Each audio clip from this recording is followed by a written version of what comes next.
চৰকাৰে যিমানে সহায় কৰে মানুহৰ কাৰণে সিমানেই ভাল আৰু তেনেকে আমি আজি অসমখন চলাই লৈ গৈ আছো। আজি আমি ইয়াতে কিয় গোট খাইছো? আজি আমি আৰু এটা নতুন আঁচনি ল'ব খুজিছো। কিয় যাক যাক নালাগে তাক আমি কেতিয়াও জোৰ কৰি নিদিওঁ। নালাগা মানুহক কেনেকে জোৰ কৰি দিব? জোৰ কৰিতো দিব নোৱাৰি। যাক লাগে তাৰ কাৰণে এই আঁচনিটো খুব প্ৰয়োজনীয় হ'ব। মোদী ডাঙৰীয়াই আমাক চাউল দিলে, কিন্তু চাউলেদিতো অকলে ভাত খাব নোৱাৰি। যদি আমাক ঘৰত ভাত খাব লাগে, আমাক দালিও লাগিব, আমাক নিমখো লাগিব, আমাক চেনিও লাগিব, আমাক তেলো লাগিব, তেতিয়াহে ঘৰখন হ'বগৈ। সেইকাৰণে আজি আমি ইয়াতে কৈছো যে আমি আপোনালোকক কম দামত, যাৰ যাৰ ঘৰত ৰেচন কাৰ্ড আছে তেওঁলোকক আমি কম দামত 1 কেজি চাউল দিম, 1 কেজি চেনি দিম, আৰু 1 কেজি দালি দিম। চাউলটো 5 কেজি গাই প্ৰতি 1 কেজি দালি দিম, 1 কেজি চেনি দিম আৰু 1 কেজি নিমখ দিম। আমি বজাৰত যি দালি আছে কিছুমান জাগাত 95 টকা, কিন্তু ভিতৰুৱা গাঁৱলৈ গৈ এই দাম 100 টকাতকৈ বেছি হৈ যায়। গুৱাহাটীত আমি 95 ৰুপিজত পাওঁ, কিন্তু হাফলং, ধেমাজি, জোনাই তাতে গৈ পাওঁতে দালিৰ দাম 100 টকাতকৈ বেছি হৈ যায়। এই মাহত আমি আপোনালোকক দালি 69 টকাত দিম, 70 টকাতকৈ 1 টকা কম। চেনি আমি আপোনালোকক 38 টকা দিম। চেনিৰ 55 টকা দাম, আপোনালোকক আমি 38 টকাত দিম। আৰু নিমখ 20 টকা দাম, আমি 10 টকাত দিম। কিন্তু জানুৱাৰী মাহৰ 1 তাৰিখৰ পৰা মই এটা ভাবিছো যে 69 টকা দিলে 1 টকা কোনে ঘূৰাই দিব? দোকানীয়েতো 70 টকাই ৰাখি থব। সেইকাৰণে 1 তাৰিখৰ পৰা আমি কি কৰিম যে 100 টকা দি দিলেই 1 কেজি দালিও পাব, 1 কেজি চেনিও পাব, 1 কেজি নিমখো পাব। 3টা বস্তু একেলগে 100 টকাত ঘৰত লৈ আহিব পাৰিব। ভাল হ'বনে বেয়া হ'ব? অলপ ভাল কৰি কওক, ওপৰতো চাই আছে। ভাল হ'বনে বেয়া হ'ব? ভাল হ'ব। এতিয়া পেকেটটো এই নৱেম্বৰ আৰু ডিচেম্বৰ মাহত 3টা বস্তু কিনিলে 117 টকা লাগিব। কিন্তু 117 মানে 20 টকাই হৈ যাব। 3 টকা আৰু কোনেও ঘূৰাই নাপাব। যদিও দিব লাগে ধৰি ল'ব, কিন্তু ঘূৰাই আনিবই। মই এনেহে কৈছো নালাগে বুলি, কিন্তু আপোনালোকে আনিবই। যেনে 3 টকা হলেও এৰি নিদিব, আৰু 2 টকা হলেও এৰি নিদিব। 2 টকা 1 টকা দি ল'ৰাক লোজন চেতা খোৱালেও তাৰ মনটো ভাল লাগে, হয় নে নহয়? গতিকে 10 পইচাৰো মূল্য আছে। এতিয়া এই মাহত আপোনালোকে নৱেম্বৰ আৰু ডিচেম্বৰত 117 টকাত পাব। কিন্তু 1 জানুৱাৰীৰ পৰা আপোনালোকে 100 টকাতে 3 বিধ সামগ্ৰী আপোনালোকে পাব। আৰু মই আপোনালোকক অনুৰোধ কৰিম যে চাউলটো যেতিয়া ল'ব যাব 1ৰ পৰা 10 তাৰিখলৈকে আমি অন্ন সেৱা সপ্তাহ বুলি কওঁ। আজিকালি এডভাৰটাইজ হয়। কেতিয়াবা কেতিয়াবা আমাৰ ৰেচনৰ দোকানীবিলাক খুব ভাল, বহুত কষ্ট কৰে, কাৰণ আজিকালি বেলেগ বস্তু নাপায়। তথাপিতো 2-এজনে কেতিয়াবা আগতে অলপ ইন্দুৰে বস্তা কাটা দি অলপ কাটিছিলে। কিন্তু আজিকালি আমি পেপাৰত কৈ দিওঁ, মেচিনো আহিলে আজিকালি চাউলটো মোটামুটি মানুহে সময়ত পায়।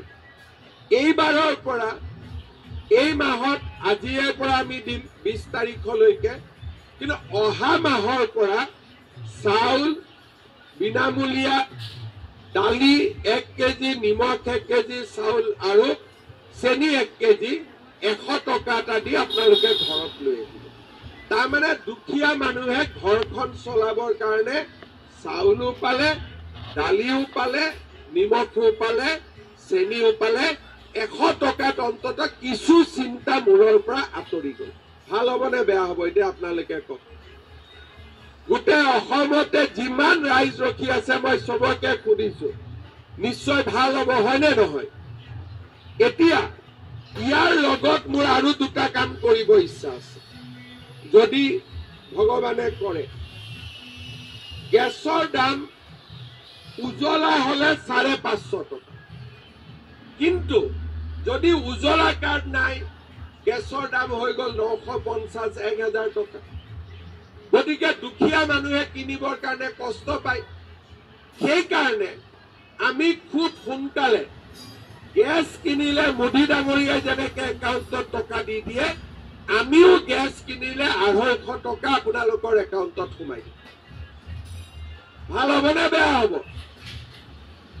950 টকাটো তেতিয়া কমি আহি কিমান হৈ গ'ল 700 550 টকাটো কমি আহি কিমান হৈ গ'ল 300 তাৰমানে 300 টকাত গেছ পালে যদি উজলা হয় 100 টকাত নিমখ চেনি দালি পালে আৰু চাউলটো বিনামূলীয়াকৈ পালে ভাল হ'বনে বেয়া হ'ব ধুতি লুঙিতকৈ ভাল হ'বনে বেয়া হ'ব মোক এইটো কৈ দিয়ক খালি ধুতি লুঙিতকৈ ভাল হ'বনে বেয়া হ'ব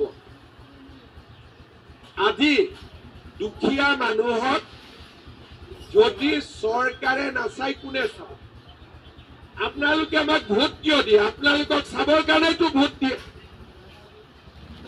গতিকে আমি যদি আপোনালোকক নাচাওঁ বেলেগে কোনে চাব চৰকাৰেতো চাব লাগিব এটা নুবুজাকৈ কৈ দিয়ক অৰুণোদয় বন্ধ কৰি দিয়ক চাউল বন্ধ কৰক দালি বন্ধ কৰি দিয়ক আৰে এইটো শ্লোগান নহয় নহয় বন্ধ কৰি দিলে ঘৰৰ পৰা আপুনি নিজৰ টকা দি এই বস্তুখিনি কিনিব লাগিব আৰু আমিও ক'ব নোৱাৰো আমাৰ ৰাইজে টিভিত গৈ নালাগে আৰু গাঁৱত গ'লে হাজাৰ হাজাৰ এপ্লিকেশ্যন লাগে বুলি সেইকাৰণে মই এটা কথা বুজি পাওঁ যে টিভি চালে অসম নচলে অসম চলিব কেনেকে চলিব গাঁৱত গৈ মানুহৰ লগত কথা পাতিব লাগিব আমাৰ গুৱাহাটীৰ পাহাৰত গৈ কথা পাতিব লাগিব তেতিয়াহে আমি গম পাম যে মানুহে কি বিচাৰে সেইকাৰণে মই বেছি টিভি চাই নাথাকো আৰু মই ডাইৰেক্ট মানুহৰ লগতে কথা পাতি থাকো যি য'ত পাৰো এতিয়া আপোনালোকক আকৌ এটা মই কথা ক'ব খুজিছো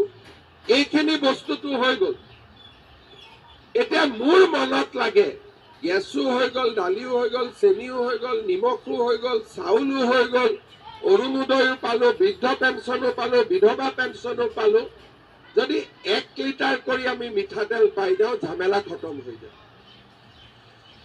মই ঠিক কৈছো নে নাই কোৱা আচ্ছা কাক 1 লিটাৰ কৈ মিঠাতেল লাগিব হাত দাঙকচোন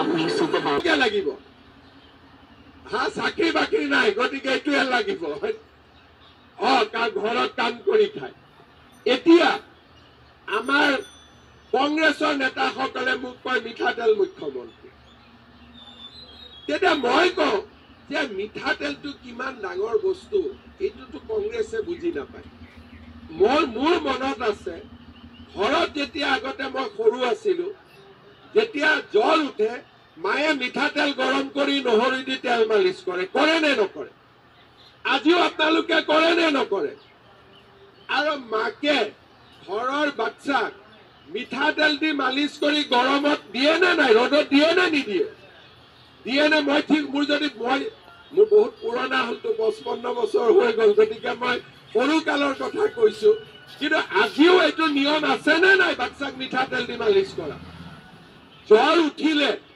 এতিয়াও যদি মোৰ কেতিয়াবা জ্বৰ উঠে মোৰ পৰিবাৰে কি কয় যে অলপমান নহৰু আৰু তেল গৰম কৰি মালিচ কৰি দিছো কয় নে নকয় চবৰে ঘৰত একে কয় অসমীয়া মানুহটো তেনেকেই চলে সেইকাৰণে মই বুজো যে মিঠাতেলটো হৈছে মাক আৰু বাচ্চাৰ মৰমৰ মাজৰ এটা ডাঙৰ চিন দুখীয়া মানুহে বাচ্চাক আইচক্ৰীম খুৱাই গৈ মৰম কৰিব নোৱাৰে দুখীয়া মাকে বাচ্চাক মিঠাতেলৰ মালিচ কৰিয়ে মৰম কৰে ধনী মানুহে দোকানত লৈ যাব যে বাবা তোক বৰ মৰম লাগিছে বল বুলি আইচক্ৰীম খুৱাব চকলেট খুৱাব টকা আছে খুৱাব কিন্তু আমাৰ গাঁৱৰ মধ্যবিত্ত আৰু দুখীয়া মানুহে নিজৰ বাচ্চাক মৰম কৰিব লাগিলে মিঠাতেল গৰম কৰি তেল মাছ কৰি খুৱাই দিয়ে মৰম কৰে, হয়নে নহয়? মই ঠিক কথা কৈছো নে নাই? মোৰ ভুল হলে ভুল বুলি কব।